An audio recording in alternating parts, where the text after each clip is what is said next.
Hello students, welcome to my channel. आज हम लेकर आए हैं आपके लिए क्लास 12 सोशियोलॉजी का चैप्टर नंबर 2 रूरल सोसाइटी। ये जो है पार्ट 2 है। इससे पहले पार्ट 1 हम हमारे चैनल पे डाल चुके हैं।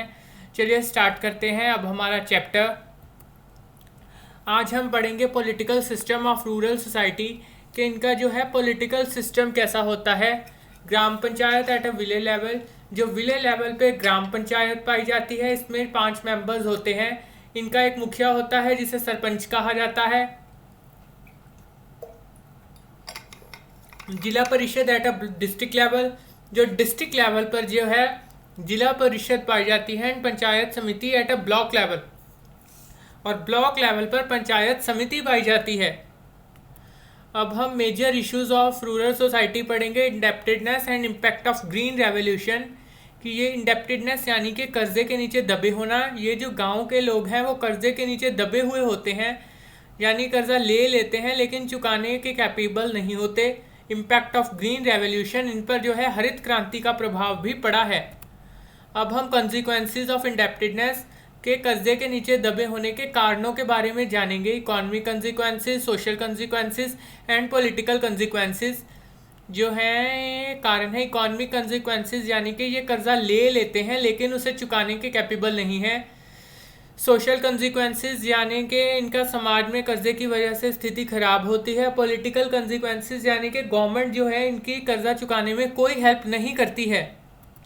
अब हम द ग्रीन रेवोल्यूशन पढ़ेंगे। ग्रीन रेवोल्यूशन इन इंडिया, के भारत में इसके क्या प्रभाव पड़े। 1965 the government of Mrs Indira Gandhi decided major steps on agricultural conditions.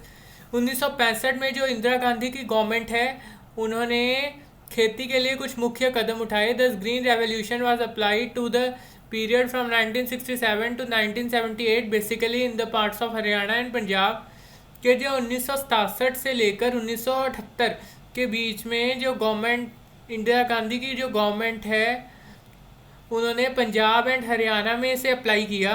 At this state the concern was on wheat and rice. गेहूं और जो चावल है वो मुख्य इसका कंसर्न था कि ये इसी को उगाना चाहते थे। Doctor M S. Swaminathan from India leads green revolution as a project. जो डॉक्टर एम.एस. स्वामीनाथन थे उन्होंने इंडिया में ग्रीन रेवोल्यूशन को एक प्रोजेक्ट के रूप में इम्प्लीमेंट किया। अब हम नेक्स्ट बात करते हैं कि green revolution in Punjab, Punjab में इसके क्या प्रभाव पड़े।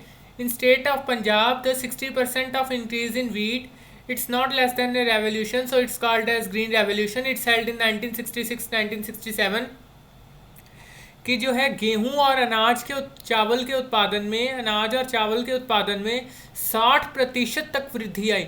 ये किसी क्रांति से कम नहीं थी, इसीलिए इसे हरित क्रांति यानी कि ग्रीन रेवोल्यूशन का नाम दिया गया। इट्स हेल्ड इन 1966 टू 1967, यानी कि ये 1966 और 1967 के मध्य आई थी। अब हम कंपोनेंट्स ऑफ ग्रीन रेवोल्यूशन पढ़ेंगे। Synthetic fertilisers, plant based protein feed and livestock of animals. सबसे पहले जो है ज़मीन में, मिट्टी में सिंथेटिक फर्टिलाइजर्स डाले जाते हैं, फिर एक प्लांट लगाया जाता है। प्लांट को उससे प्रोटीन फीड मिलती है और उसे एनिमल्स भी खाते हैं, जिससे एनिमल्स की लाइफ स्टॉक भी प्रभावित होती है। अब हम बात करते हैं इसके सेकंड डायग्राम के बारे में। प्लांट, सबसे पहले एक प्लांट लगाया जाता है, प्लांट बेस्ड प्रोटीन फीड, उसे प्रोटीन फीड दी जाती है। लाइफ स्टॉक ऑफ एनिमल्स, उससे एनिमल्स की लाइफ स्टॉक प्रभावित होती है क्योंकि वो भी उसी प्लांट को खाते हैं। ऑर्गेनिक वेस्ट प्रोड्यूस होता है जिससे फर्टिलाइजर्स बनाए जाते हैं और उसी फर्टिलाइजर्स को दोबारा प्लांट में डाला जाता है। ये कंटिन्यू प्रोसेस है। अब हम थर्ड डायग्राम की बात करते हैं। प्लांट, सबसे पहले प्लांट लगाया जाता है। ऑर्गेनिक वेस्ट, उसमें ऑर्गेनिक वेस्ट यानी कि खाद डाली जाती है। हाउस फ्लाइज एंड पप्पीज, उस पर हाउस फ्लाइज मंडराती हैं और उसे पप्पीज खाते हैं। लाइफ स्टॉक ऑफ एनिमल्स, उससे एनिमल्स की लाइफ स्टॉक भी प्रभावित होती है। ऑर्गेनिक वेस्ट और लाइफ स्टॉक ऑफ एनिमल्स के कारण, जानवरों के कारण जो दोबारा से ऑर्गेनिक वेस्ट प्रोड्यूस होती है, ये यानी कि कंटिन्यू प्रोसेस है जिसे हम छेड़ नहीं सकते। अब हम positive effects of green revolution के बारे में जानेंगे। Today Punjab produces 1% of rice, आज पंजाब में 1% चावल, 2% ऑफ वीट 2% गेहूँ, 2% ऑफ कॉटन 2% जो है 2% cotton, leading all the states in per hectare yield of all this crops, जो है पर हेक्टेयर के हिसाब से ये क्रॉप्स लगाई जा रही हैं। Its per capita income 2006 at rupees 28,605 is a way above the national average of just rupees 6,929।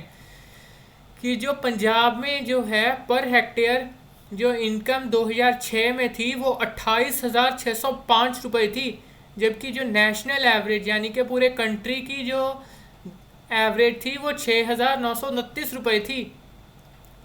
Punjab also claims 100% of rural electrification as well as almost 99% of connectivity of villages by road against a national average of just over 40%। कि जो है Punjab claim करता है कि उसने 100% rural electrification कर दी है, यानी कि रूरल एरियाज़ में 100% बिजली 24/7 आवर्स आ रही है। जो 99% है कनेक्टिविटी वो विलेजेस की पंजाब में रोड से है, जो कि नेशनल एवरेज सिर्फ 40% है। अब हम नेक्स्ट बात करते हैं इसके नकारात्मक प्रभावों के बारे में, क्योंकि अगर किसी चीज़ के सकारात्मक प्रभाव होंगे तो नकारात्मक भी होंगे। Punjab consumes highest amount of fertilisers in the country amounting almost 10% of national consumption with just 1.5% of geographical area of the country. ये जो है पंजाब सबसे ज़्यादा फर्टिलाइजर्स को कंज्यूम करता है। 10% जो है हमारी कंट्री कंज्यूम करती है, जबकि 1.5% जो है जोग्राफिकल एरिया है कंट्री का। The water level in Punjab has been falling by 50 to 70 centimetre every year. जो पंजाब में जो है 50 से 70% पानी अक्सर नीचे ज़मीन के हर साल जा रहा है। And already 97% of cultivatable land in not plough, indicating no further expansion of the cultivatable land. In such a situation, the chances of long-term sustainability of the supernatural productivity levels are very dim। कि जो है पंजाब में 97% जो कल्टिवेटेबल land है वो प्लो की जा रही है, जबकि एक्सपेंशन जो है वो अच्छी तरह से नहीं हो रही। इस सिचुएशन की वजह से जो लॉन्ग टर्म सस्टेनेबिलिटी लंबे समय तक जीवित रह पाना सबके लिए मुश्किल है, क्योंकि पंजाब में पानी का स्तर नीचे चला जाएगा तो फसलें कैसे होंगी। अब हम बात करते हैं चेंजेस इन रूरल सोसाइटी के, इनमें बदलाव क्या क्या आए हैं।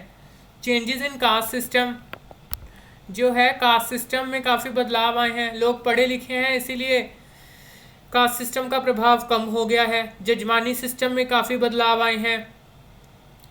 अब लोग जो हैं सामान के बदले भुगताना देने के बदले में पैसे देने लग गए हैं। फैमिली सिस्टम, जॉइंट फैमिलीज़ की जगह न्यूक्लियर फैमिलीज़ ने ले ली है। कल्चर, उनकी संस्कृति में काफ़ी बदलाव आए हैं। हेल्थ के लोग सेहत के प्रति जागरूक हो गए हैं। एजुकेशन के जो गांव के लोग हैं उन भी पंजाब में उन्होंने भी पढ़ना लिखना शुरू कर दिया है। इकोनॉमिक स्टेटस, उनका इकोनॉमिक सिस्टम जो है काफ़ी हमसे अलग होता है, लेकिन फ़िलहाल अब उनका इकोनॉमिक सिस्टम काफ़ी बढ़ चढ़ रहा है, क्योंकि वो लोग खेती करते हैं, उससे जुड़े सभी धंधे करते हैं। पॉलिटिकल सिस्टम, उनका एक पॉलिटिकल सिस्टम होता है जिसे पंचायत कहा जाता है और जिसमें आम लोग भी पार्टिसिपेट्स करते हैं। इस वीडियो में हमने ग्रीन रेवोल्यूशन के बारे में जाना, चेंजेस इन रूरल सोसाइटी के बारे में जाना, changes in caste system and changes jajmani system, family system, culture, health, education, economic system, political system, उनकी पंचायत, ऐसे बहुत से सिस्टम, चेंजेस इन एजुकेशन हमने इस वीडियो में जाने। Thank you so much for watching. Please मेरे चैनल को लाइक, शेयर एंड सब्सक्राइब करें।